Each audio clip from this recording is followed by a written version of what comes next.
वाराणसी में कोरोना के डर के बावजूद अपने साथी की मौत पर प्रदर्शन कर रहे ये लोग काशी हिंदू विश्वविद्यालय के विद्यार्थी हैं।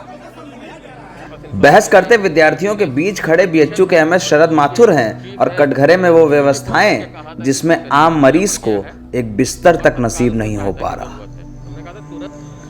32 साल के अभय जायसवाल आईआईटी से निकलकर बीएचयू में इस उम्मीद में आए थे कि किसी रोज मुल्क के कलाम हो जाएंगे, तिरंगे को वैज्ञानिक बनकर बुलंद करेंगे, देश में इनोवेशन होगा।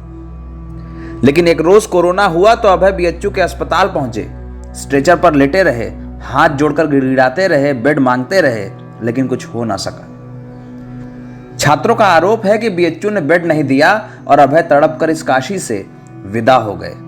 लेकिन बीएचयू के एमएस शरद माथुर कह रहे हैं उसे गंभीर हालत में लाया गया था, फेफड़े खराब हो गए थे और उन्होंने खुद लगकर इलाज कराने की कोशिश की। कल जिस प्रकार से विश्वविद्यालय में अस्पताल की जो स्थिति की गई और एमएस जिस प्रकार से लापरवाही कर रहे और किसी प्रकार से कोई जिम्मेदारी नहीं ले रहे, हमारे एक छात्र साथी की मृत्यु हुई, एक कर्मचारी की मृत्यु हुई हेल्थ सेंटर के, साथ ही एक प्रोफेसर की मृत्यु हो गई।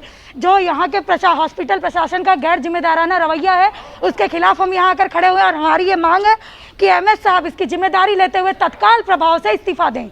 इसलिए आज हम सब यहाँ इकट्ठे हुए और एमएस साहब से अपनी बात रखने आए। एमएस साहब से आपसे मुलाकात हुई, क्या बात थी? जी नहीं, एमएस साहब अब तक मिलने नहीं आए, बल्कि एमएस साहब इतने गैर जिम्मेदाराना है कि वो बिल्कुल समय लेते जा रहे हैं और जानबूझ के बहाने मार रहे हैं कि उनका हमसे आमना सामना ना हो और हम उनसे इस प्रकार की बात ना कर सकें। मैसेज दिया गया कि इनको तत्काल कोविड में भेजा जाए। ठीक है, कोविड में वो गए हैं और उनको डिले हुआ है। अभय से पहले लखनऊ में भी ऐसा ही कुछ देखने को मिला था जब इतिहास के मानिंद योगेश प्रवीण का इंतकाल हुआ। अचानक एक रोज योगेश प्रवीण को बुखार आया, सांस उखड़ी तो घर वालों ने एम्बुलेंस के लिए कॉल किया।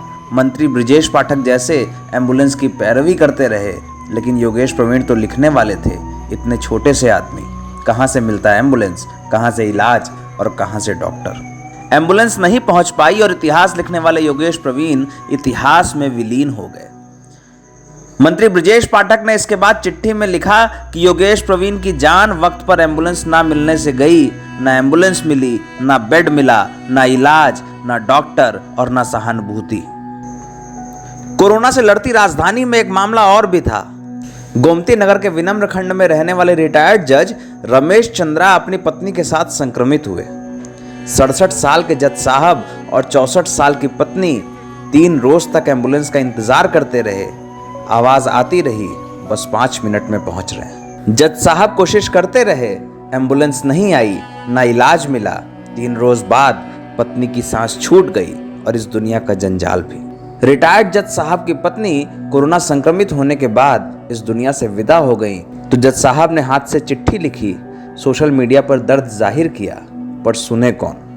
ऐसी तमाम कहानियों के बीच हम मीडिया वालों को शुक्रवार की सुबह पता चला कि भोजपुरी के गायक दिनेश लाल यादव उर्फ निरहू कोरोना से संक्रमित हो गए। हमें लगा कि बेड नहीं मिलेगा, लेकिन जरूरत पड़ी तो लखनऊ में कोविड के सबसे वीआईपी अस्पताल पीजीआई में तत्काल बिस्तर की व्यवस्था हो गई। एडमिट भी हो गए, डॉक्टर भी मिल गया और इलाज भी। पीजीआई कितना वीआईपी अस्पताल है, इसे सिर्फ इतने से समझ लीजिए कि अस्पताल में आइसोलेशन में रह रहे सीएम योगी के लिए भी एक कमरा आरक्षित है। अब जिस अस्पताल में सीएम योगी के लिए कमरा आरक्षित है, उस अस्पताल में दिनेश लाल यादव को कैसे बेड मिल गया। उस स्थिति में जब जज साहब की पत्नी को बेड ना मिला, अस्पताल नहीं मिला, एम्बुलेंस भी, योगेश प्रवीण को भी एम्बुलेंस नहीं मिली तो मंत्री तक को बगावत करनी पड़ी। ये सब कुछ सवाल है। लोगों का आरोप है कि छोटे लोग मौत के मुहाने तक पहुंच रहे हैं, लेकिन बड़े लोग जो सत्ताधीशों के करीबी हैं, उनको अस्पताल में बेड मिल जाता है, इलाज मिल जाता है, प्रोटोकॉल मिल जाता है, दवा मिल जाती है और फोन पर कंसल्टेशन भी।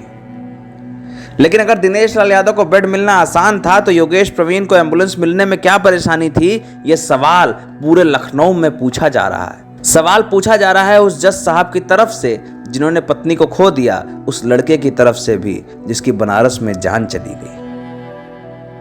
आरोप है कि जो लोग सत्ता के करीबी हैं उनको सब कुछ मयस्सर है। आम आदमी रांची की उस बेटी की तरह लाचार होकर रो रहा है जिसका सिर्फ इतना कहना था, घंटों बीत गए, पापा को देखने एक डॉक्टर तक नहीं आया।